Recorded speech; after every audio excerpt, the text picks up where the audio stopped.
Wow, ez dakit ikusi duzuen asteburu honetako agenda, baina badirudi abuztuan gaudela urrian egon ordez. Eta hemen ikusi dezakezuen moduan, baditugu asteburu osoan 11 jai, besteak beste Berazako jaiak asteburu osoan, Mikel Leuna larun batean, Euskaraz bizi jaia ere ostiral eta larun batean, badauzkagu ere herri txikietako jaiak, besteak beste Belandiakoak, Amurrion bainuetako jaiak ere izango dituzue.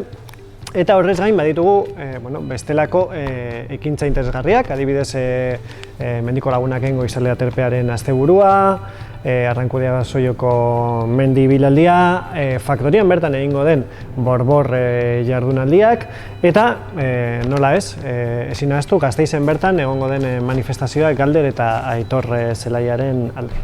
Eta Menegarai eta Beotegiko jaiekin batera gogoratu informazio guztia, agenda osoa duzuela aiaraldea.eusen, txakatu hor bere atala, eta aipatutako ekintzak zein beste batzuk ere ikusteko aukera izango zuen.